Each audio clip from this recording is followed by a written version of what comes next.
ये कहानी सुलोचना की है, जो बहुत पतिव्रता नारी थी। सुलोचना वासु की नाग की पुत्री थी। सुलोचना का विवाह मेघनाद से हुआ, जो लंकापति रावण का पुत्र था।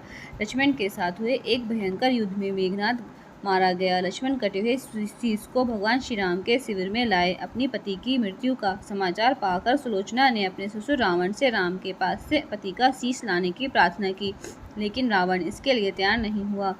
उसने सुलोचना से स्वयं राम के पास जाकर मेघनाद का शीश लाने को कहा, क्योंकि राम पुरुषोत्तम है, इसलिए उनके पास जाने में तुम्हें किसी भी प्रकार का भय नहीं करना चाहिए। रावण के महापराक्रमी पुत्र इंद्रजित मेघनाद का वध करने की प्रतिज्ञा लेकर लक्ष्मण जिस समय युद्धभूमि में जाने के लिए प्रस्तुत हुए, तब राम उनसे कहते हैं, लक्ष्मण, रण में जाकर तुम अपनी वीरता और रणकौशल से रावण पुत्र मेघनाद का वध कर दोगे, इसमें मुझे कोई संदेह नहीं है। परंतु इस बात का विशेष ध्यान रखना कि मेघनाद का सिर भूमि में न गिरे, क्योंकि मेघनाद एक नारी व्रत का पालक है और उसकी पत्नी परम पतिव्रता है। ऐसी साध्वी के पति का सिर अगर पृथ्वी पर गिर पड़ा तो हमारी सारी सेना का ध्वंस हो जाएगा और हमें युद्ध में विजय की आशा त्याग देनी पड़ेगी। लक्ष्मण अपनी सेना लेकर चल पड़े। समरभूमि में उन्होंने वैसा ही किया। युद्ध में अपने बाणों से उन्होंने मेघनाद का सिर उतार लिया, पर उसे पृथ्वी पर नहीं गिरने दिया। हनुमान उस सिर को रघुनंदन के पास ले आए। मेघनाद की दाहिनी भुजा आकाश में उड़ती हुई उसकी पत्नी सुलोचना के पास जाकर गिरी। सुलोचना चकित हो गई। दूसरे ही क्षण दुख से कातर होकर विलाप करने लगी, पर उसने भुजा को हाथ नहीं लगाया। उसने सोचा, हो सकता है यह भुजा किसी अन्य व्यक्ति की हो। अगर ये हाथ किसी और पुरुष का हुआ तो मुझ पर परपुरुष के स्पर्श का दोष मुझे लगेगा। निर्णय करने के लिए उसने भुजा से कहा, यदि तू मेरे स्वामी की भुजा है तो मेरे पतिव्रत की शक्ति से युद्ध का सारा वृत्तांत लिख दे। भुजा में दासी ने लेखनी पकड़ा दी। लेखनी ने लिख दिया, प्राण प्रिय, यह भुजा मेरी ही है।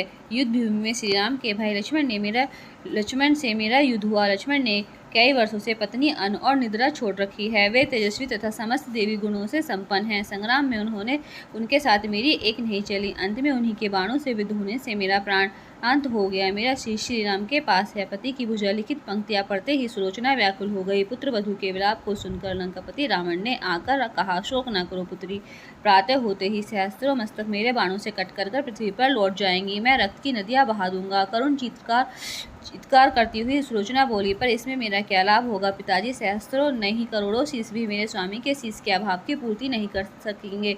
सुलोचना ने निश्चय किया कि मुझे अब सती हो जाना चाहिए, लेकिन पति का सब तो रामदल में पड़ा हुआ था, फिर वह कैसे सती होती? जब अपने ससुर रावण से उसने अभिप्राय कहकर अपने पति का शव मंगवाने के लिए कहा, तब रावण ने उत्तर दिया, देवी, तुम स्वयं ही रामदल में जाकर अपने पति का शव प्राप्त करो, जिसे समाज में बाल ब्रह्मचारी, हनुमान, परम जितेंद्रिय, लक्ष्मण तथा एक पत्नी वृत्ति भगवान श्री राम विद्यमान है, उस समाज में तुम्हें जाने से डरना नहीं चाहिए। मुझे विश्वास है कि इन सतुत्य महापुरुषों के द्वारा तुम निराश नहीं लौटाई जाओगी। सुलोचना के आने का समाचार सुनते ही श्री राम खड़े हो गए और स्वयं चलकर सुलोचना के पास आए और बोले, देवी, तुम्हारा पति विश्व के अन्यतम योद्धा और पराक्रमी थे। उन्होंने बहुत वैसे सद्गुण थे, किंतु विधि की लिखी को बदल सकता है। आज तुम्हें इस तरह देखकर मेरे मन में पीड़ा हो रही है। सुलोचना भगवान की स्तुति करने लगी। श्री राम ने उसी बीच में ही टोकते हुए कहा, देवी, मुझे लज्जित ना करो। पतिव्रता की महिमा अपार है, उसकी शक्ति की तुलना नहीं है। मैं जानता हूँ कि तुम परम सती हो।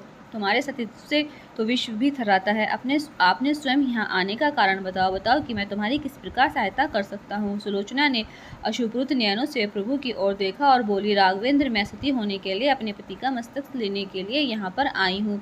श्री राम ने शीघ्र ही ससम्मान मेघनाद का शीश मंगवाया और सुलोचना को दे दिया। पति का छिन्न शीश देखते ही सुलोचना का हृदय अत्यधिक द्रवित हो गया।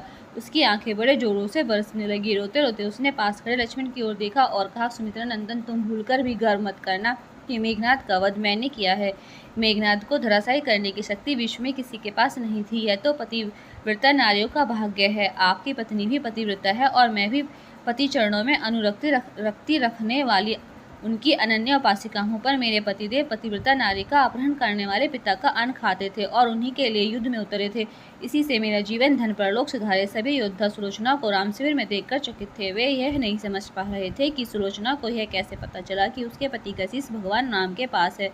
जिज्ञासा शांत करने के लिए सुग्रीव ने पूछ ही लिया कि यह बात उन्हें कैसे ज्ञात हुई कि मेघनाद का शीश श्री राम के शिविर में है। सुलोचना ने स्पष्टता से बता दिया, मेरे पति की भुजा युद्धभूमि से उड़ती हुई मेरे पास चली गई थी, उसी ने लिखकर मुझे बता दिया।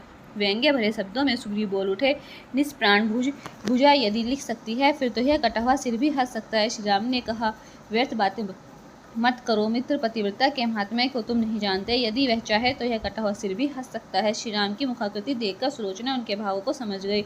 उसने कहा, यदि मैं मन, वचन और कर्म से पति को देवता मानती हूँ तो मेरे पति का यह निर्जीव मस्तक हंस पड़े। सुलोचना की बात पूरी भी नहीं हुई थी कि कटा हुआ मस्तक जोरों से हंसने लगा। यह देखकर सभी दंग रह गए। सभी ने पतिव्रता सुलोचना को प्रणाम किया। सभी पतिव्रता की महिमा से परिचित हो गए थे।